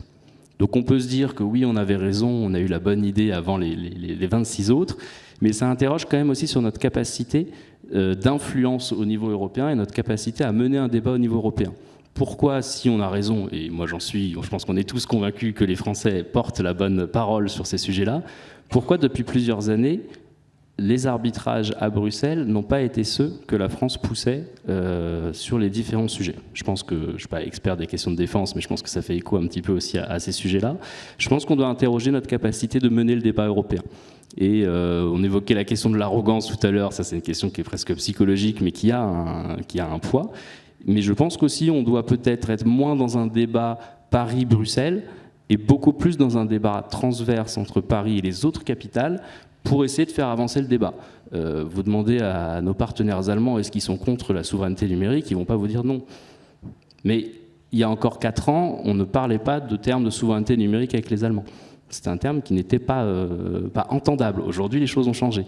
Mais ça doit interroger sur notre manière de faire. Et si, pour les autres Européens, et notamment les autres pays qui n'ont pas de filière numérique forte, comme ça peut être le cas en France, en Espagne, en Allemagne, pour les pays qui n'ont pas un écosystème tech très fort, si la souveraineté numérique, c'est la défense des intérêts, la seule défense des intérêts françaises et allemandes, ou espagnoles ou autres, des filières tech, on n'arrivera pas à convaincre. Donc on doit aussi, nous, je pense collectivement, réinterroger notre mode d'action à Bruxelles et être moins dans cette espèce de phénomène de j'annonce, je suis déçu parce que Bruxelles ne m'a pas suivi, la Commission n'a pas compris, etc. On doit aussi faire notre examen de conscience, je pense, sur notre manière d'avancer. Oui, vous avez un peu empiété sur la dernière séquence, mais ça permet de gagner du temps pour la suite, parce que le temps passe vite, évidemment. Je me tourne à nouveau vers Pascal Le Guyadère, parce qu'en fait, quand on parle de souveraineté, il y a quand même une clé, c'est qu'il faut être compétitif. Mais compétitif ne veut pas simplement dire vendre au bon prix, il faut être rentable, parce que sinon, c'est pas tenable dans la durée. Et dans le domaine du médicament, c'est pas simple, parce que le prix est encadré, il est fixé par les pouvoirs publics, et pas seulement en France. C'est vrai le cas au niveau de l'Europe. Donc, comment on fait, alors que tout est contraint, encadré, que globalement, rien ne diminue en termes de prix, pour retrouver des marges de manœuvre ou pour les préserver? Est-ce que, par exemple, en France, on dit ben voilà, il faut vendre les médicaments à l'unité? Est-ce qu'il faut faire des notices en QR code? Est-ce qu'il faut lutter contre le gaspillage? Ou est-ce que c'est plus un problème de chaîne de soins globale qu'il faut remettre à plat? Comment on fait? Parce que sinon, on a l'impression que rentablement, c'est pas forcément durable. Alexandre, merci. Alors, c'est un peu tout ça. Peut-être un premier point, j'ai effectivement abordé le prix. Là, je voudrais aborder la problématique de l'évaluation. La problématique de l'évaluation en France, elle est faite par la commission de transparence à la Haute Autorité de Santé. Ce qu'il faut savoir, c'est qu'on a 27 systèmes d'évaluation. Et donc nous prenons un système d'évaluation européen. Sauf que la France s'y oppose aujourd'hui. Parce que pourquoi comparer une évaluation avec la France et Chypre? On pourrait peut-être avoir une évaluation globale qui permettrait effectivement d'avoir une accessibilité des produits innovants plus rapide. Puisque ce qu'il faut bien voir, c'est qu'en termes de compétition, nos firmes qui opèrent sur l'entièreté de la planète va d'abord regarder dans le pays européen quel est celui qui, va mettre le plus rapidement sur le marché avec le meilleur prix. Et là, on n'est pas bon. On n'est pas bon déjà, ne serait-ce que sur l'évaluation. Je ne parle même pas de la problématique du prix. On n'est pas bon, sur l'évaluation, on n'est pas bon sur la durée, et on n'est pas bon sur le prix. Ce qu'il faut savoir, c'est qu'une molécule, avant de la mettre sur le marché, vous le disiez tout à l'heure, je vais avoir 10 ans de recherche. Donc je vais avoir 10 ans où j'investis dans cette molécule-là. Elle n'est pas encore sur le marché, je n'ai donc pas de rentabilité. Mon produit breveté, donc sous protection, il va durer 20 ans, plus 5 ans de protection complémentaire. Donc si j'en ai 10 ans dans la R&D, il ne me reste plus que 15 pour commercialiser. Donc forcément, l'accès au marché, dans la durée, elle va être déterminante. Parce que si je gagne du temps de rentabilité. Et donc, quand vous avez plus de 500 jours, à partir du moment où vous avez demandé votre mise sur le marché français et l'accès au marché avec le prix, forcément, quand en Allemagne, vous êtes à 90 jours, vous êtes plutôt en Allemagne qu'en France. C'est évident. Donc oui, on a une problématique d'évaluation. Donc comment on règle ça? Et nous, effectivement, nous prenons une évaluation européenne. Et là, je vous rejoins, c'est effectivement peut-être pas dans un rapport Bruxelles-Paris, mais plutôt effectivement comment on s'accorde avec nos grands pays européens, notamment l'Allemagne, l'Italie et l'Espagne. Donc ça, c'est un point primordial. En préparant votre intervention, j'avais découvert quelque chose. En fait, c'est terrible ce que vous racontez, parce qu'il y a des médicaments en Allemagne, dans certains domaines de soins, qui sont très pointus, qui sont vraiment formidables et qu'on n'arrive pas encore à avoir en France. Oui, alors nous, on est en train de, bien sûr, on a un horizon scanning, on est en train de regarder quelles sont les molécules qui sont arrivées dans les autres pays européens et pas encore en France, soit pour des problèmes effectivement d'évaluation, soit pour des problèmes de prix. Vous avez aujourd'hui des firmes qui considèrent qu'ils sont en blocage de négociation avec le comité économique des produits de santé, qui fixe le prix, donc qui a bien passé la barrière de l'évaluation. On lui a donné donc un ASMR, donc une amélioration du service rendu par rapport à d'autres molécules, par rapport à d'autres comparateurs. Donc ils ont passé cette barrière-là, mais ils sont bloqués dans le prix. Et s'ils n'obtiennent pas le prix qu'ils souhaitent, ils ne mettront pas sur le marché français. Et en plus, par rapport à notre problématique américaine. Donc oui, on a des produits qui ne sont pas sur le marché français aujourd'hui, qui sont en Belgique ou en Allemagne. Après, c'est un choix. C'est un choix de l'État français. Est-ce qu'on a les moyens de payer l'innovation? Ce n'est pas à nous, industriels, de dire quels sont les produits qui doivent être mis sur le marché français. Certainement pas. On va s'entretuer autrement. L'État doit prendre ses responsabilités. Quels sont les produits dont on a besoin, dont nos concitoyens ont besoin, et quelles sont les innovations qui peuvent accéder en France. Clairement, effectivement, il faut arrêter de penser que la baisse de prix systématique des produits matures va permettre de payer les produits innovants. Parce que si on fait ça, non seulement nos produits matures seront plus fabriqués en France, ils seront fabriqués ailleurs, voire même en dehors de l'Europe, mais on n'aura toujours pas les produits innovants. Donc oui, on rejoint la problématique de tout à l'heure. Donc voilà, donc on a une vraie problématique d'évaluation, qui est une vraie problématique de compétition entre pays européens, c'est très clair. Et puis après, il y a des sources, bien sûr, d'économie qu'on doit trouver en France, qui sont assez simples. Vous avez cité la notice, la e-notice. On est en expérimentation parce que c'est compliqué. Parce que l'État vous dit oui, mais en termes de responsabilité, comment vous êtes certain que votre patient va bien lire la notice si elle n'est plus dans la boîte? Le pharmacien d'officine qui assure la distribution vous dit moi, si je veux bien imprimer la notice, mais qui paye l'impression de la notice? Donc voilà, alors qu'il y a une économie réelle de plus avoir de notice. D'abord, écologique, 2, en termes de coût, ça coûte. Et 3, aujourd'hui, je suis désolé, quand on me dit que le patient français ne doit pas être dépendant du numérique, parce qu'on a un système de QR code, ça n'a pas empêché les services fiscaux de passer tout le monde à déclaration numérique. Donc voilà, donc oui, la notice c'est une source d'économie. Aujourd'hui, on nous dit, les industries de médicaments, vous êtes contre la lutte contre le gaspillage ou la dispensation à l'unité. Nous, on n'est pas contre.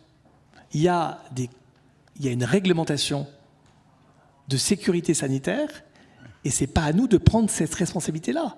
Moi, de travailler à la dispensation à l'unité, c'est pas un problème. On n'est pas contre. Sauf qu'aujourd'hui, toute la distribution du médicament en France est organisée par un système de boîte, pas un système de l'unité. Donc c'est pas que le médicament. Moi, de produire et de livrer en vrac, on le fait pour les hôpitaux. Simplement, aujourd'hui, la distribution, elle n'est pas organisée comme ça dans les officines. Et quand vous interrogez les officinaux, pourquoi pas, mais qui paye? Donc, voilà. Donc, j'aimerais bien qu'on arrête de penser qu'on est contre la dispensation à l'unité, contre le gaspillage. La problématique du gaspillage, de réutilisation des médicaments non utilisés. Moi, si on lève les contraintes en termes de responsabilité sanitaire qui pèsent sur les industriels, j'ai pas de problème. Le médicament le plus stocké par les Français, c'est une petite boîte jaune. Vous les trouvez dans les boîtes à gants, dans les pharmacies d'officine. Pourquoi pas les réutiliser? Sauf que je ne sais pas dans quelles conditions ont été stockés ces médicaments-là. Et moi, en tant qu'industriel, j'ai des obligations sanitaires de stockage, en termes de température, et en termes de péremption de médicaments. Si on ne lève pas ces barrières-là, dans un dialogue, je dirais, responsable avec les autorités sanitaires françaises, on n'y arrivera pas. Dernier exemple, parce qu'il me tient à cœur. Le dernier. Dernier. Sobriété hydrique. Donc plutôt transition écologique, mais qui a une conséquence économique. En 2023, on a connu une grande sécheresse avec les arrêtés départementaux. Nous ne sommes pas une industrie prioritaire. Donc potentiellement, je peux arrêter de produire. J'ai besoin d'eau pour produire des médicaments. Comme le nucléaire a besoin d'eau pour refroidir ses centrales. Sauf qu'eux, ils sont prioritaires, pas moi. Pourquoi pas? Aujourd'hui, la réglementation, quand je fabrique un médicament, j'ai des bonnes pratiques de fabrication. Si je ne respecte pas ces bonnes pratiques de fabrication, la NSM, qui est notre police réglementaire, peut fermer un site de production. Donc je suis obligé de respecter ces normes-là. Sur l'utilisation de l'eau, il y a certaines réglementations qui datent des années 70-80. Je n'avais pas de problème d'eau. Je n'avais pas connu les grandes sécheresses. On m'impose de laver mes cuves à une certaine pression, à une certaine température. Est-ce qu'aujourd'hui, 30 ans, 40 ans, 50 ans après, cette réglementation ne peut pas être revue. Donc il y a des choses, il y a des quick wins, ce qu'on appelle des gagnants-gagnants qui sont assez simples. Simplement, il faut qu'on mette les acteurs autour de la table et on n'y arrivera pas seul. Ce n'est pas notre seule responsabilité. Donc voilà, donc des exemples de compétitivité, mais c'est vrai que le point majeur de mon intervention, c'est plutôt sur l'évaluation. Alors on en revient donc au cœur du sujet. Est-ce qu'il y a une stratégie ? Et c'est le volet politique maintenant qui est peut-être le grand maillon faible de cette politique européenne de stratégie en matière de souveraineté. Je laisse Gilles conclure ce tour de table en 15 minutes, montre en main, parce qu'il faut après libérer l'espace. Oui, Pascal Le Guyader, vous avez amené la transition en insistant sur le rôle de l'État. Et c'est vrai qu'on a beaucoup entendu l'échelon collectif, on a entendu l'échelon européen, Bruxelles. On comprend bien que sans stratégie collective, de surplomb, on n'aura pas de réelle stratégie de souveraineté. Ça ne peut pas reposer uniquement sur vos épaules, vous, acteurs économiques. Et donc, une partie des réponses se trouve... Quand on parle d'investissement, de régulation, de commande, tout ça, ça ne dépend pas entièrement de vous. Alors, Isabelle Patrier, je tourne vers vous. Vous parliez de la tension qu'il y avait entre les moyens et les objectifs dans le cadre de la PPE, par exemple. C'est une bonne illustration. Alors vous, à la fois en tant qu'acteur majeur de l'énergie et en tant que coprésident de la Commission Souveraineté et Sécurité économique des entreprises du MEDEF, quel est, selon vous, le principal angle mort de nos politiques publiques en termes de souveraineté et pour faire face à nos dépendances ? Peut-être de mettre le regard sur ce qu'on vient d'exprimer. Quand on dit que l'innovation, elle va se tourner plutôt sur des blocs comme les USA, ça pose question parce que finalement, est-ce que quand on a une entreprise, on considère qu'il faut qu'elle produise à un coût le plus bas possible et que l'intégralité de ce qu'elle doit avoir comme résultat va potentiellement être fiscalisée et donc ne permettra pas d'investir dans de l'innovation? Ça, c'est un vrai sujet que nous avons et qui est un vrai sujet de l'Europe au sens large. C'est qu'une entreprise a besoin, pour une souveraineté, elle a besoin d'innover et sans résultat, sans rentabilité, sans compétitivité, elle n'innove pas et ce sont les autres qui innovent. Et à partir du moment où les autres innovent et plus nous, en fait, on a des vulnérabilités et on est hyper dépendant. Le deuxième sujet, c'est l'évaluation des risques. On l'a dit, mais c'est véritablement un vrai plan d'évaluation des risques. La vulnérabilité de nos entreprises vient parfois de l'absence d'analyse des risques. Moi, j'ai encore eu la semaine dernière un petit industriel, il achète tout son polystyrène au Moyen-Orient. Voilà, son usine, elle va s'arrêter parce que il n'y a plus personne en Europe qui est capable de lui fournir le polystyrène parce qu'en Europe, ils fournissent le polystyrène à leurs clients. Lui, il va devoir arrêter sa chaîne de fabrication.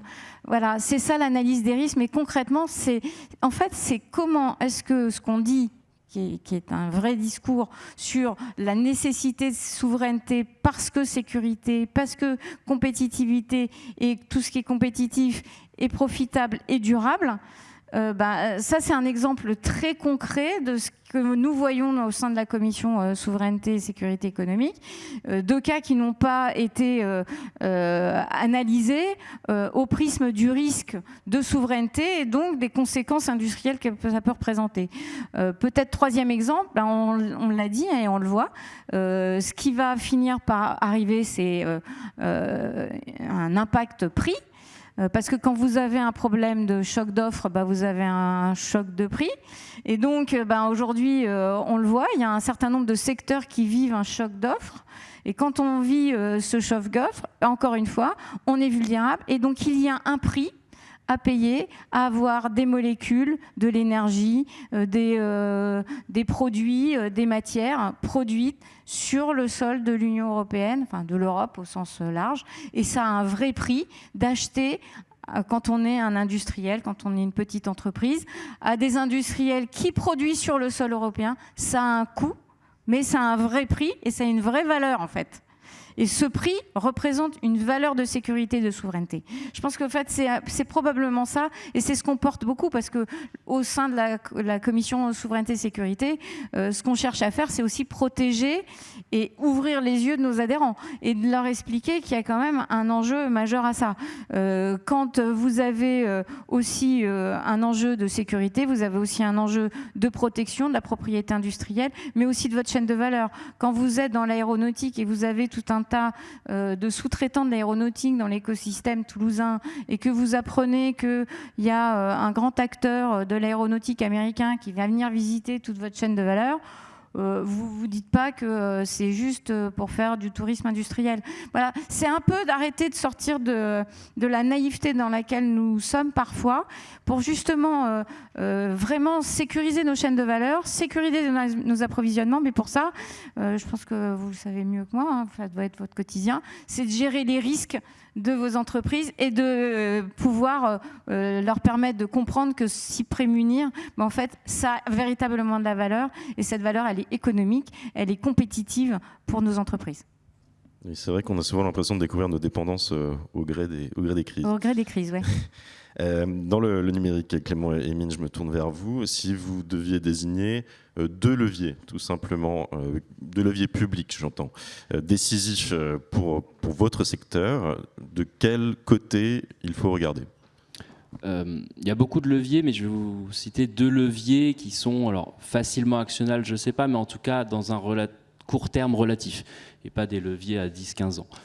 Le premier levier, je pense, c'est le sujet de la commande publique. Il faut qu'on ait une commande publique en France et en Europe qui soit en cohérence et en adéquation avec les objectifs que l'on se fixe en matière d'autonomie stratégique.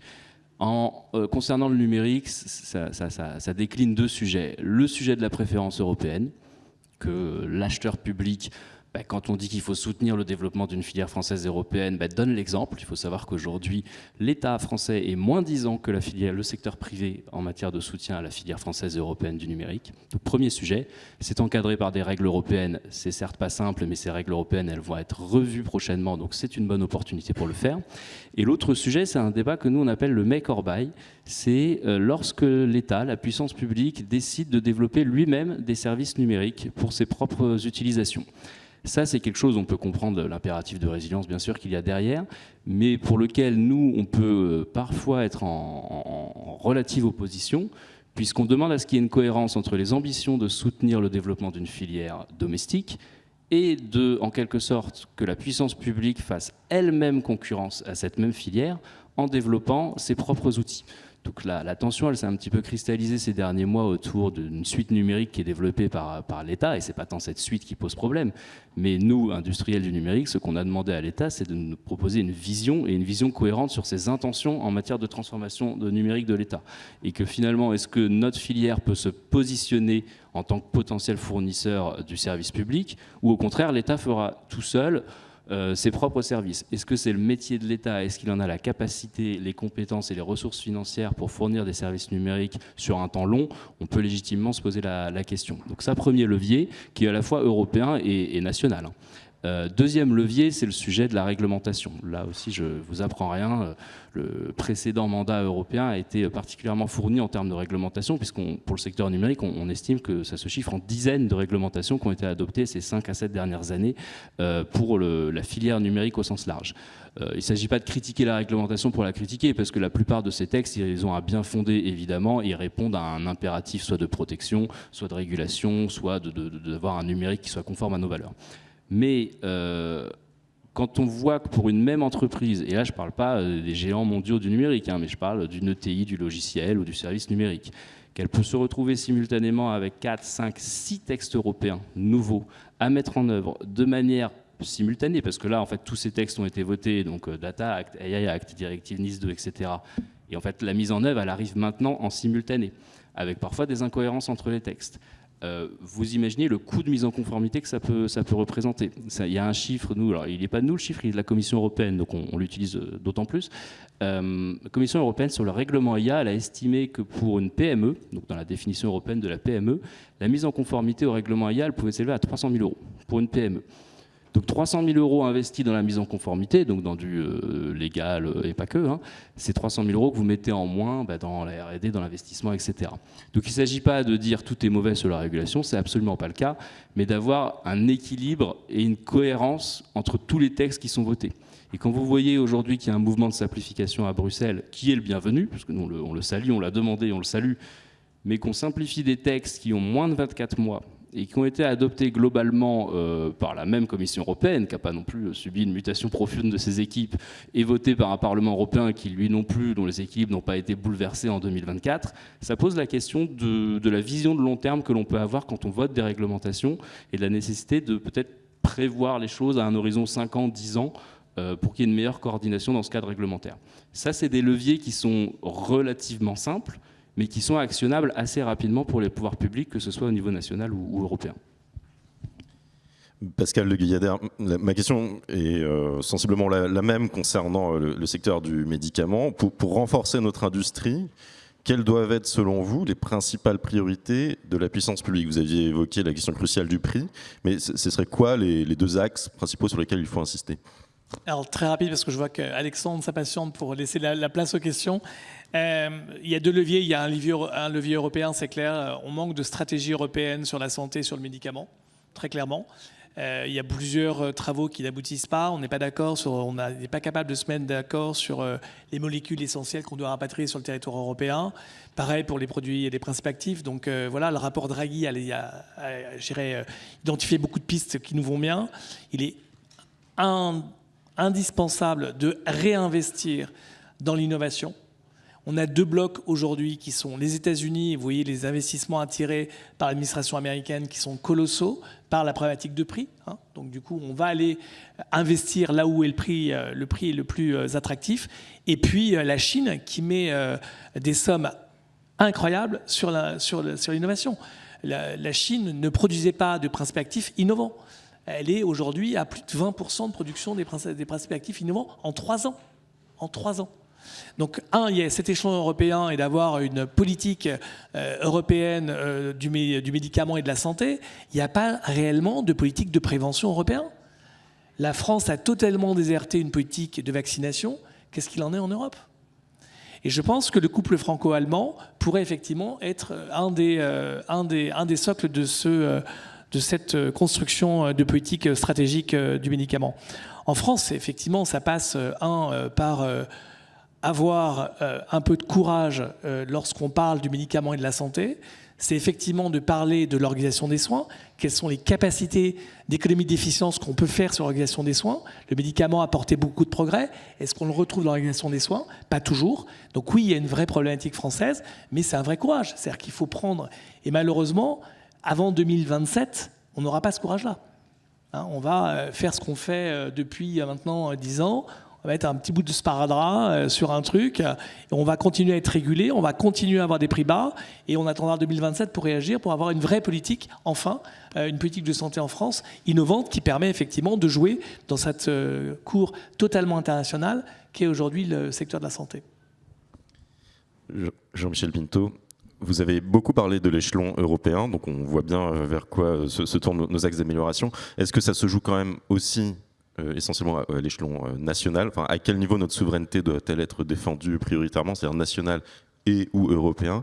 Et où se situent encore les freins au niveau européen pour le coup? Alors je ne vais pas répondre à votre question directement, parce que moi je pense qu'il y a un 3e échelon, c'est les industriels. Et moi, je dis aux industriels, aide-toi et le ciel t'aidera. Il faut venir avec les solutions. Parce que qui peut imaginer que la Commission européenne à Bruxelles ou les administrations françaises savent les problèmes des entreprises? ils ne les connaissent pas. Ils font des visites, ils ont probablement fait un stage d'1 mois dans une entreprise quand ils étaient à l'ENA. C'est pas ça qui va vous permettre de connaître le problème des entreprises. Donc moi, je reprends l'exemple du Made in Europe. Il y a le patron de Valeo, il a dit « Nous, on va tous mourir si on fait rien ». Il est allé voir les équipementiers français, il est allé voir le patron de Bosch et il lui a dit « Qu'est-ce qu'on propose ?» comme solution. Et ils sont venus avec une solution, ils ont dit il faut 75%, bon là on parle de 70%, ils n'ont pas tout obtenu.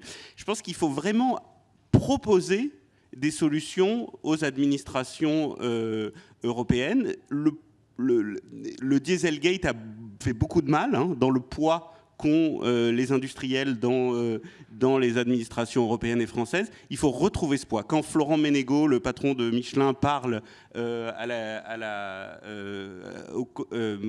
l'Assemblée nationale, c'est très entendu. Donc il faut aller au-delà du constat et il faut dire notre solution, nous industriels, c'est ça, et make it happen, comme disent les anglo-saxons. Je crois qu'il y a un très court droit de réponse de la part de Pascal Le Guyadère, puis après on va arriver à la fin de la séquence. Non mais très rapidement, oui, bien sûr, vous avez raison, aide-toi, elle t'aidera, mais les solutions, on les apporte. Faut-il encore qu'elles soient entendues ? Les industriels ont des solutions, en tout cas dans mon secteur.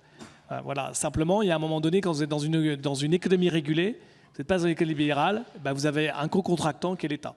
Et si l'État ne bouge pas, vous avez beau avoir des solutions. Et donc, du coup, s'il n'y a pas de solution, on va aller ailleurs.